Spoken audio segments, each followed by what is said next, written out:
Hare Krishna. The cure for ritualism is not rejection of ritual but infusion of emotion in ritual. Some people criticize rituals, especially religious rituals, saying that these are just mindless performances that people do for show and they are irrational, they are pointless, and they feel best to do away with such rituals. However, rituals are simply facts of life. When we meet someone new in a formal setting, we shake hands with them. Shaking hand is a ritual. It is. If we analyze from a rational perspective, what is there in shaking hands that conveys cordiality, that conveys warmth, that conveys respect? No, it's a cultural way of reciprocating these things, and over a period of time, that meaning is assigned to it. So, we can't do away with rituals. Now, it may happen that someone may shake hands in a very cursory way, have no interest in the other person, or may be shaking hands in the front and may be backbiting behind the person. Such handshakes are are just uh, are just ritualistic, are pointless, or they can be even hypocritical. But that doesn't mean handshaking itself has to stop. When people are meeting, rather than just making it a cursory, it can be cordial. They can be actually infusion of emotion. The same way, when we are connecting, the purpose of religion is to have practical activities that connect us with God. There are two, in spirituality there are two aspects, there is philosophy and there is religion. Philosophy helps us to intellectually understand the higher non-material aspects of life, and religion gives us practices by which we can experience these non-material realities. So religious rituals are time-honored practices that enable us to connect with higher spiritual realities, and ultimately the highest spiritual reality, God, Krishna. So the rituals provide a structure and a, a trajectory for the progress of emotions. Now, if there are no emotions and there is no attempt to infuse emotions, then that is ritualistic and that can be pointless.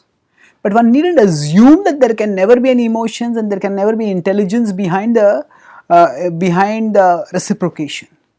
So there is intelligence in understanding that there is life's higher spiritual side, and there needed a process by which we can connect with the higher spiritual side.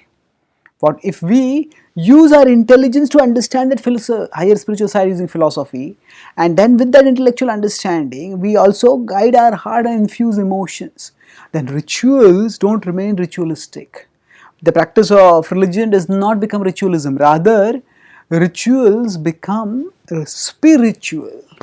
The practice of religion becomes a means of inner discovery and inner transformation. The Bhagavad Gita talks about this in 9.13 and 14 when it says that how the great souls conduct themselves internally and externally. So 9.13 says Mahatmanastu Partha Daivim Prakritim Ashritah Bhajantinanya Manaso Gyatva Bhutadimavayam. These great souls, Mahatmas, Mahatmanastu Daivim Prakritim Ashritah, internally they have taken shelter of the divine nature, they have taken shelter of God. Bhajanti ananya manaso, and their mind is fixed, focused in worshipping that absolute truth. Gyatva bhutadimavayam. Gyatva, they know him to be the absolute truth, to be beginningless, to be endless. And what happens? It's not just an internal conception. With this internal understanding of God's supreme position, He's beginningless, He's endless. He is the ultimate object of my devotion. With this understanding, then they don't just stay internal, but they also bring about external expression. 9.14 states, Satatam kirtayanto mam yatantascha drudavratah namasyantascha mam bhaktya nityayukta upasate. So, they are constantly glorifying Krishna. So, kirtan, somebody might consider to be a ritual. But here, it is said that they are doing it always. And how are they doing it? Bhaktya, with devotion, with the infusion of emotion. So, rather than recommending or insisting on the rejection of ritual, what we need is more of education and examples. Education of the higher realities with which rituals are meant to connect us, and examples of people who actually practice these religious activities in a way that they connect with the higher spiritual realities. And by such education example, ritual will become spiritual and will become a powerful means for self-discovery, self-transformation and self-enrichment. Thank you. Hare Krishna.